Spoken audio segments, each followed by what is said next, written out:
Yo, what is up guys? I hope you guys are having a great day and I hope you guys are doing fine as well. Dan di video kali ini gue bakal melanjutin video top down analysis di USD JPY, oke? Jadi di UJ ini ya, di UJ ini kita bakal nge-top down mulai weekly time frame, oke? Dan kayak biasanya ya, kita lihat struktur dulu di time frame manapun ya. Karena structure is king, bro. Kita lihat di UJ, kita bullish banget. High, low, higher high, higher low, higher high, higher low, higher high, higher low. Oke, belum ngebuat higher high baru sih. Jadi di sini poin invalidasi untuk si weekly structure protect low-nya ada di sini. Kita tulis dulu. Jadi weekly protected low ada di sini. Karena apa? Karena dia itu leg terakhir yang bertanggung jawab atas break of structure-nya harga ke atas ini. Oke, which means weekly structural liquidity-nya ada di atas. Liquidity, weekly structural liquidity. Ada di atas, begitu. Oke. Dan di sini kita sebenarnya punya demand zone di weekly time frame ya, di sini gimana sebenarnya dia udah dimitigasi dan dia ini lagi OTW ke atas nih, cuman kan masih belum bisa ketembus tuh. Jadi kalau misalkan harga ini balik lagi ke bawah ya, harga balik ke bawah dan nembus low ini, kalian jangan kaget dulu karena ini tuh masih dalam range di weekly time frame ya. Jadi jangan bingung dulu kalau harga balik lagi ke bawah, karena dia kemungkinan besar ingin memitigasi lebih dalam si demand zone ini. Oke. Nah, untuk weekly time frame gitu aja. Untuk daily time frame ya. Untuk daily time frame sebenarnya kita sama, masih bullish, dan poin invalidasi kita di daily time frame tuh di sini.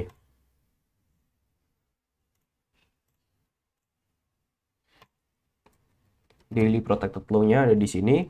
Karena apa? Karena dia ini leg terakhir yang bertanggung jawab atas break of structure-nya harga ke atas. Oke. Which means kita punya demand zone di sini juga ya, di daily time frame, dimana dia udah dimitigasi di sini, dan poin invalidasi bukan poin invalidasi, targetnya atau structural liquidity dari si daily time frame juga sama kayak weekly time frame di atas itu ya, dimana si harga ini belum nembus, mungkin udah belum nembus. Oke, jadi masih sama ekspektasinya ya, dia masih bisa lanjut ke atas, atau kalau si harga ini lanjut ke bawah pun mungkin bisa nembus daily protected low untuk memitigasi lebih dalam overall weekly demand zone-nya, atau balik lagi ke bawah tapi nembus low ini ya, karena mungkin dua low di bawah ini si institusi ini menganggap dua low ini sebagai liquidity ya, mereka membuat liquidity untuk diambil dan memitigasi lebih dalam si demand zone-nya, baru lanjut ke atas. Oke.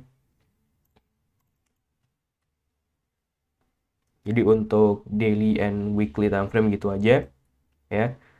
Dan kalian juga nggak usah bingung kalau daily protected low ini ketembus, karena toh kalau ini ketembus kalian juga bisa langsung cari konfirmasi buy berdasarkan weekly time frame structure ya. Weekly time frame structure,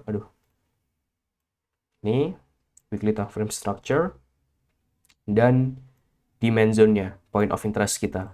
Oke. Jadi gak usah bingung, langsung turun ke 4 hour time frame, dan di 4 hour time frame ini kita bearish ya, bearish as fuck. Oke. Karena apa? Karena ini ditembus ke bawah ya, dimana sebelumnya dia kan sempat bullish nih, higher high, higher low, higher high. Setelah itu tembus ke bawah kan. Dengan ini sebagai leg terakhir yang bertanggung jawab atas break of structure harga ke bawah. Ya. Dimana sebenarnya dia tembus lagi ke atas, nge-switch bullish lagi, tapi setelah itu di break lagi ke bawah ini. Oke. Jadi di 4 hour time frame kita bearish. Ya, karena low-nya ini udah ditembus. Oke. Dengan supply zone kita bisa pakai ini supply zone.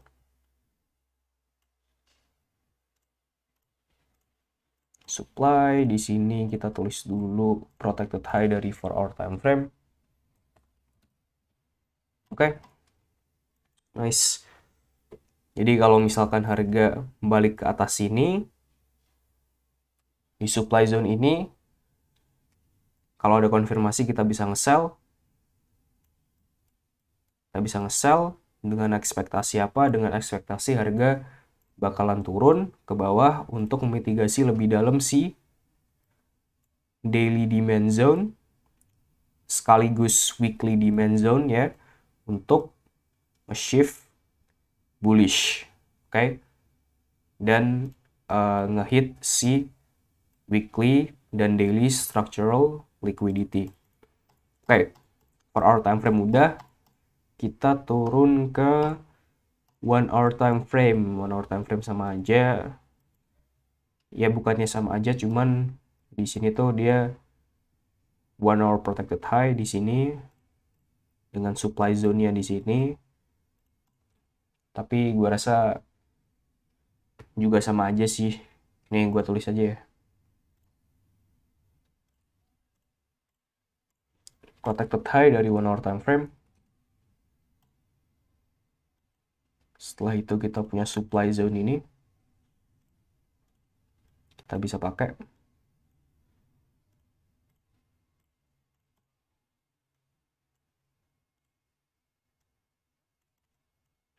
Oke. Jadi kalau misalkan si 1 hour structure ini tembus ke atas, kalian juga nggak usah bingung. Karena mungkin untuk si 4 hour structure dia masih punya supply zone ini untuk dimitigasi atau bahkan di atasnya ini. Ya. Jadi kalau misalkan si 1 hour time frame, karena kan ini kan kebetulan si 1 hour protected high ini kan juga inline dengan 4 hour point of interest kita tadi. Ya. Jadi misalkan kalau di sini nggak ada konfirmasi terus ketembus ke atas, kalian harus ingat bahwa poin invalidasi dari si 4 hour time frame ini masih di atas ini nih. Oke. Jadi bisa jadi dia mitigasi supply zone yang di atas ini ya. Habis itu turun ke bawah begini. Oke. So yeah, gue rasa gitu aja sih untuk UJ. Karena di 30 menit juga nggak ada apa-apa. Gue yakin 15 menit juga nggak ada apa-apa. Sama aja di sini semua cuy, structure-nya. Dan bahkan gue rasa kalau sebentar, gue rasa ini juga bakal ditembus sih si ini, which means kalian bisa pakai supply zone ini kalau ditembus ya. Jadi kalian bisa cari konfirmasi di sini untuk nge-short. Oke. Nge-short untuk apa? Untuk mitigasi si daily dan weekly time frame point of interest kita untuk lanjut ke atas lagi. Nah, di sini kalau nggak ada konfirmasi, kalian bisa pakai point of interest ini. Oke. Dimana masih valid banget untuk 4 hour time frame. Dimana kalau si 1 hour time frame ini dia udah ketembus ke atas si poin invalidasinya, protected high-nya. Nah, ya gitu aja sih. Kalau ini ketembus, kalian bisa pakai ini untuk si point of interest-nya berdasarkan 4 hour time frame. Dimana mungkin sebenarnya di sini bakal ada konfirmasi sih. Mungkin juga, tapi juga mungkin juga bakal tembus karena di sini banyak liquidity. Dan di atasnya ada supply zone ini. Jadi tapi kalau ditembus kan kalian juga nggak usah bingung sih. Karena kan poin invalidasi, ingat, masih ada di atas itu. Which means kalau si supply zone si 4 hour time frame ini ketembus, 1 hour protected high ketembus, supply zone kalian di 1 hour time frame ketembus, ya kalian jangan panik. Di atas masih ada supply zone ini. Di sini ada banyak banget liquidity. Tapi poin invalidasi kan masih ada di sini. Oke, jadi kalian nggak usah bingung. Kalau ini ketembus semua, point of interest-nya, kalian tinggal nyari point of interest yang ada di atasnya. Oke, so yeah, I think that's it.